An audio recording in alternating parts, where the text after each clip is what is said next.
बच्चों, पिछले वीडियो में हमने स्थिर कारक और परिवर्ती कारक के बारे में पढ़ा था। आज हम उत्पादन फलन के प्रकारों के बारे में पढ़ेंगे। उत्पादन फलन दो प्रकार के होते हैं, एक अल्पकालीन उत्पादन फलन और दूसरा दीर्घकालीन उत्पादन फलन।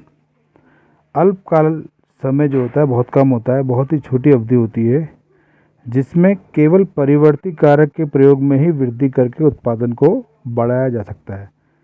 क्योंकि इतना समय नहीं होता कि हम जो है स्थिर कारकों को में परिवर्तन ला सकें। जैसे हमको मालूम है स्थिर कारक क्या है, हमारे प्लांट हो गए, जो मशीनरी हो गई, तो इतना समय नहीं होता कि हम उसको पूरा बदल सकें। केवल हम परिवर्ती कारक जैसे श्रम है उसको ही बदलते हैं, उसको बदलने से ही उत्पादन में परिवर्तन ला सकते हैं। जैसा कि आप सूत्र में देख रहे होंगे, यहाँ पर QX बराबर FL के बार है, ऊपर से एक लाइन लगी के ऊपर, ये लाइन दर्शाती है।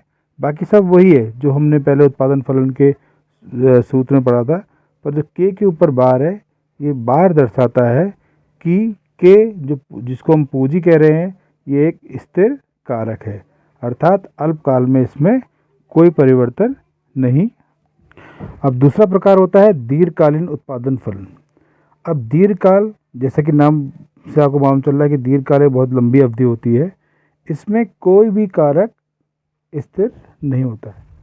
जो हमने पहले अल्पकालीन में हमने जो स्थिर कारक पढ़े थे, यहाँ पर दीर्घकाल में इतना समय होता है कि कोई भी कारक जो होता है स्थिर नहीं होता है।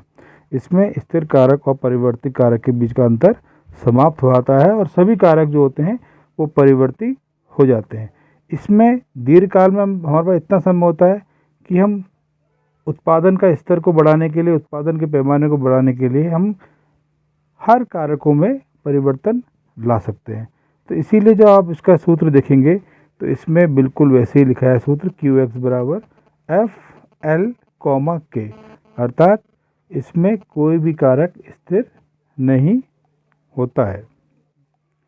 अक्सर ये प्रश्न बोर्ड के एग्ज़ाम में भी आता है कि अल्पकालीन एवं दीर्घकालीन उत्पादन फलन में अंतर क्या होता है। तो जैसा कि मैंने आपको एक टेबल द्वारा अंतर बता रखे हैं, इसमें हम देखते हैं कि पहला अंतर क्या है। इसमें उत्पादन के स्तर में परिवर्तन होने के साथ कारक अनुपात में भी परिवर्तन होता है, क्योंकि एक ही चीज़ बढ़ रही है, एक स्थिर है, तो इसलिए जो कारक अनुपात है वो उसका परिवर्तित होता रहता है। जबकि दीर्घकालीन उत्पादन फलन में इसमें कारक अनुपात में कोई परिवर्तन नहीं होता।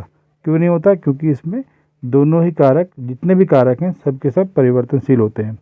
दूसरा है, उत्पादन को केवल एक परिवर्ती कारक के प्रयोग में वृद्धि करके बढ़ाया जा सकता है, जैसा कि हमने डिस्कस कर लिया है। जबकि उत्पादन जब हम दीर्घकाल में करते हैं तो उसमें सभी कारकों को एक अनुपात में बढ़ाया जाता है, जिससे कि उत्पादन में परिवर्तन होता है। उत्पादन का पैमाना स्थिर रहता है, चाहे उत्पादन का स्तर कुछ भी हो। जबकि हम दीर्घकालीन उत्पादन फलन में देखेंगे कि उत्पादन के स्तर में परिवर्तन होने पर भी उत्पादन के पैमाने में भी परिवर्तन होगा। उत्पादन का स्तर भी परिवर्तित होगा और पैमाना भी उसका परिवर्तित होगा। इसी प्रकार जब अल्पकालीन उत्पादन फलन को हम कारक के प्रतिफल के रूप में जानते हैं, क्योंकि इसमें किसी एक कारक को हम परिवर्ती मान रहे हैं। जबकि दीर्घकालीन उत्पादन फलन का अध्ययन हम पैमाने के प्रतिफल के रूप में करते हैं, क्योंकि इसमें सभी कारक जो हैं वो परिवर्ती होते हैं। और बच्चे, इसमें कुछ मैंने पुनरावृत्ति प्रश्न दिए, इन प्रश्नों को आप पहले पूरे नोट्स बनाएंगे, फिर इन प्रश्नों को भी आप हल करेंगे।